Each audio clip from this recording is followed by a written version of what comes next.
Seguimos en La Olla, Sazón Pública, hoy conversando de Tarija, Tarija Ciudad, su relación con el mundo rural, campesino, el espacio urbano y sus procesos de modernización que desde los años 70 se aceleraron, no solo en Tarija, sino en casi todas nuestras ciudades, pero también conversando sobre sus sentidos y poco a poco sus problemáticas, sus esperanzas, dónde están la generación de escenarios más comunitarios, más esperanzadores en ese territorio urbano que hoy llamamos la ciudad de Tarija. Hoy estamos con invitados e invitadas, don Lucho Aldana, una personalidad fundamental que viene desde el Chaco, se asienta en Tarija, integrante fundador de los Montoneros de Méndez, músico fundamental de este país, además cuentista, narrador, un personaje en Tarija. Está Marcela Guerrero de la Central Campesina de Cercado, es decir, 67 comunidades eran, 76. O 76, y si al revés, 76 comunidades campesinas del municipio de Tarija. Rolando Pérez, que ha investigado esta configuración de Tarija, un libro muy interesante que habla de la muerte de la plaza, para hablar de estas configuraciones urbanas, y Gunnar Fernández de la Yembatirenda, Red de la Diversidad en Tarija. Gunnar, arranco contigo, era mi deuda. Sí. ¿Dónde está, cómo explicas esa configuración de Tarija y cómo se entendería esta concentración, esta referencialidad central? En casi todas nuestras ciudades se habla de la plaza, en el caso de Tarija con mayor fuerza, la plaza, cuando se habla de la plaza central, que el resto se decía antes exclusivamente plazuelas, sí, ¿no? Y como si la plaza fuera una sola. En otros lugares se le llama plaza de armas, plaza central, la configuración de toda la plaza y una construcción de las ciudades, y ahí el surgimiento de barrios como Luis Espinal con asentamientos urbanos. ¿Cómo entender ese proceso de Tarija, Gunnar? Yo siento, porque la historia que nos han contado y por la que nos tocó vivir aquí en Luis Espinal, allá por ya a finales de los 70, a principios de los 80 específicamente, esta necesidad de contar con un pedazo de tierra para construir y habitar en el espacio urbano ha hecho de que la gente empiece a disputar y a discutir la temática de la habitabilidad en Tarija.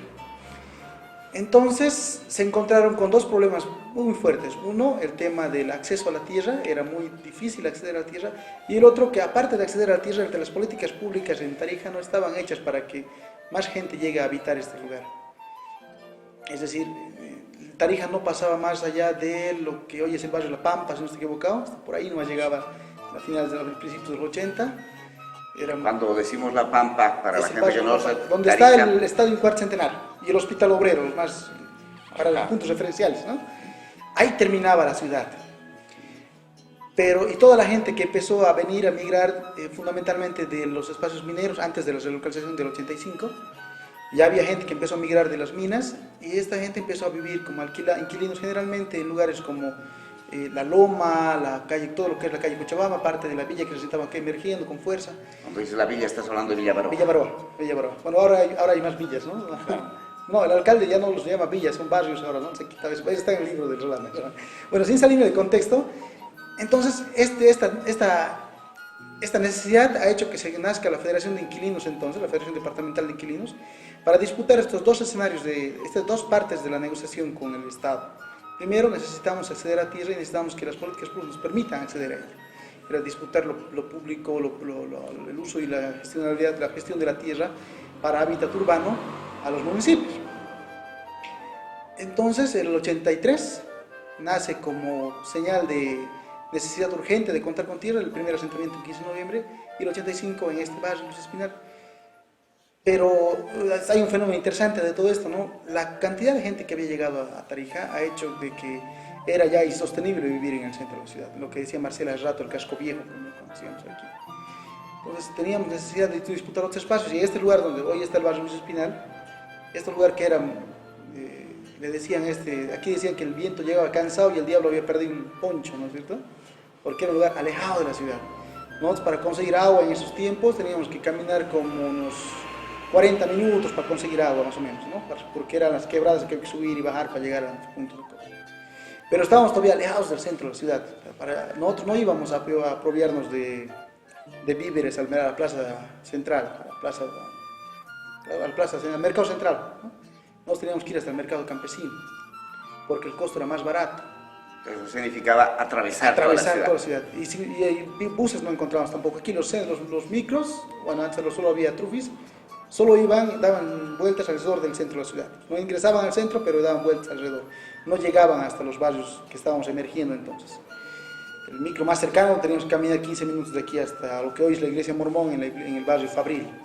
Hasta ahí llegaba el micro, la línea Y, hasta ahí teníamos que caminar cuando íbamos y era un recorrido largo de cruzar toda la ciudad hasta el mercado campesino. Y nuestra relación con el centro red era muy nula. Eso ha hecho de que este barrio, por ejemplo, empiece a crear satisfacer propias necesidades de agua potable, de luz, de apertura de calles. O sea, el municipio estaba lejos de la ciudad, había que pasar una quebrada para llegar al centro y había que necesitar resolver eso, así que la gente empezó a trabajar por sí sola, abriendo las calles a pala y pico, ¿no? Como se dice, un poco divorciándonos del gobierno municipal de entonces. Ahora, esto ha generado una tradición en el barrio de autoorganización muy fuerte. De eso vamos a hablar dentro de un ratito. Quisiera aprovechar la historia, don Luchito. Marcela nos decía hace un momento que los sectores de las élites tarijeñas que normalmente han copado el centro de la ciudad y luego algunos barrios aledaños, ahora cada vez se aproxima más a territorios más rurales, un desplazamiento en la ciudad, como en casi todas las ciudades. Pero decía, la gente de las élites en la ciudad ha recogido en mucho nuestra vestimenta, nuestra música, nuestra comida, como forma de expresar su diferenciación respecto al resto del país, ¿no? Pero decía, sigue habiendo, a pesar de eso, una discriminación hacia la población rural, a la que viene del campo, lo que podríamos llamar los chapacos y chapacas auténticamente. ¿Cómo fue cuando ustedes con la música, porque es una manera también de penetrar en el espacio urbano en los años 60, finales, inicios de los 70, cómo se vivenció esa relación entre esa música campesina, tarijeña, chapaca y el espacio urbano, don Lucho? Para responder a esta pregunta, tenemos que remontarnos un poco a la historia. Nace una Bolivia un 6 de agosto de 1825. Y ya, dizque se ha liberado Bolivia. Fue mentira, se ha fundado solamente porque la colonia ha seguido teniendo su influencia en todas las ciudades y mucho más aquí en Tarija. Entonces, los colonizadores españoles nos han dado como herencia la discriminación, un montón de taras sociales como por ejemplo el celo, el crimen, el robo. En esos años, cuando incursioné juntamente con Hugo Monzón, Milo Soruco y otros a hacer música, nos hemos puesto de acuerdo de que nuestro repertorio sea en base a la cultura chapaca. ¿Dónde está la cultura chapaca? En el campo, no está en las ciudades. Está allá, nuestros campesinos, cómo se vestían, cómo comían, cómo bailaban. Y nosotros todo eso hemos recopilado. Pero hemos tenido aquí en Tarija algunos contratiempos. Por ejemplo, un año estaba yo con pasando el carnaval en San Lorenzo. Esos años no había micros, no había nada, puros camiones. Contratamos un camión de esos, subimos y nos vinimos a la ciudad. El lugar de baile era el Cine Avenida, Quinta Viña del Mar, Club Social, que hay orquestas de diferentes lugares para bailar. Y ahí se daba la cita, los citadinos, a bailar. Entonces nosotros, locamente, entramos con nuestro erque al Cine Avenida, que estaba bailando. Que es además la música de carnaval, ¿no? Para la gente que nos está ¿Sabe siguiendo qué han en el hecho? interior. La gente.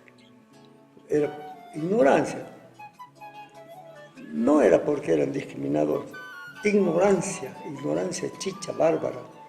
¡Shh! ¡Shh! Aquí no es chichería. Vayan a tocar allá al campo donde son ustedes. Aquí no hay chichería. No nos ha dado la gana, hemos seguido bailando. Nos fuimos vuelta a San Lorenzo. ¿Ve? Entonces, ahora está lo que ha dicho ella, se hacen los chapacos, campesinos, originarios, y se visten con chapacos, camiseta bordada, pero por dentro, que me disculpe mi compa Mico es mi amigo, pero lo voy a citar, uno de esos, que se siente muy español es mi compa Mico. Yo soy español y qué carajo. Y sin embargo él, y muy discriminador, dice los collas, cabeza puntuda le dice a los potosinos. Y sin embargo, él 2 años se ha ido a meter con los cabezas puntudas, llevando un grupito allá, no sé qué festividad tienen ellos, los potosinos. Yo decía dentro de mí, si fuera potosino, sacaba huasca, pero no han dejado 2 años ahí. Entonces, mira, ahí hay una diferencia. Hemos hecho obra nosotros social, hemos hecho amar la identidad chapaca, los montoneros. Rolando, si volvemos a la historia que nos contaba Gutmar, cuando llegan los asentamientos, Federación de Inquilinos, esta presencia de los chapacos del Valle Central se complejiza por una presencia de migrantes del norte de Bolivia, como se suele decir en Tarija, los norteños, pero también mucha presencia del sector chicheño, que tiene mucho en común culturalmente con el Valle Central de Tarija. Cuando hablamos de chicheños estamos hablando de una región potosina. ¿Cómo ves esta configuración ya compleja de la constitución urbana, culturalmente hablando de Tarija, Rolando? Es una madeja con muchas puntitas. Lo que decía don Lucho Aldana es cierto. La élite se apropia de la identidad del campesino, del indígena tarijeño, que tenía otros cánones de conducta, otras formas, comidas, formas de bailar, etc. Pero que la élite despreciaba, siempre lo hizo. Solo que en este último tiempo, para invocar el apoyo del campesino, del poblador tarijeño, se apropia de los elementos identitarios. Es decir, se pone camisa bordada, se pone unos sombreros así de grandes, unos cintillos ahí que se dice que son montoneros, pero que en realidad está haciendo robable para quitarle el alma también. Nunca se identificó, nunca quiso. En realidad yo digo en mi libro, donde se reproducía la música típica eran las chicherías de la calle Cochabamba, donde nuestro querido... La famosa calle ancha. La calle ancha, donde el cura Tar decía, no vayan ahí porque ahí es la calle del pecado, la calle ancha, ¿no ven? Y estaban las chicherías y estaban los campesinos tocando su erque, su caña, pero también era un lugar de remate. Perdón, y donde los chunchitos se pasaban de borrachitos, sí, y cantaban flor de suncho, y milla chola de chuncho. Sí. Qué hermoso, qué hermoso. Y claro, esa ruptura que tiene la élite es porque en algún momento empieza a perder el poder, y es lo que reflejaba mi libro. La muerte de la plaza es la muerte de un discurso que utilizaba siempre la élite para despreciar al resto. En su momento vivir en la villa era residencia de delincuentes. Nos decían, ¿dónde vives? En la Villa Baroa. El barrio 3 cuchilladas de ventaja, ¿no ven? Era directamente estigmatizar al resto. O sea, fuera del entorno de lo que demarcaba el centro de la ciudad, empezaban las villas, la Villa Baroa la primera. Mi abuelita viene de Villa Baroa y vendía loja en Villa Baroa. Claro. ¿No? Entonces, para ellos era una segregación así, pero absoluta y cortante. El que vivía en la villa era delincuente automáticamente. En la conformación regional, desde los inicios de la colonia, la plaza, la élite urbana se cierra y no considera el Chaco, no considera la zona alta de Tarija, no considera el valle como parte suya, solo pedazos de su propiedad. Hay mucha gente que no sabe que en Tarija departamento hay sicuriadas, sí, hay anatas, como otras regiones, porque se invisibiliza la zona alta de Tarija, sí, como parte de ese vínculo. Permíteme, Rolando, vamos a volver sobre esta idea y Gunnar está con ganas de decir algo. Vamos a ir donde Gunnar, pero antes de irnos donde Gunnar, vamos a una pequeña pausita, que ya volvemos con la olla de sazón pública. Empieza a calentarse la olla de sazón pública y se viene colocando los condimentos para ese sabor del día. Ya volvemos.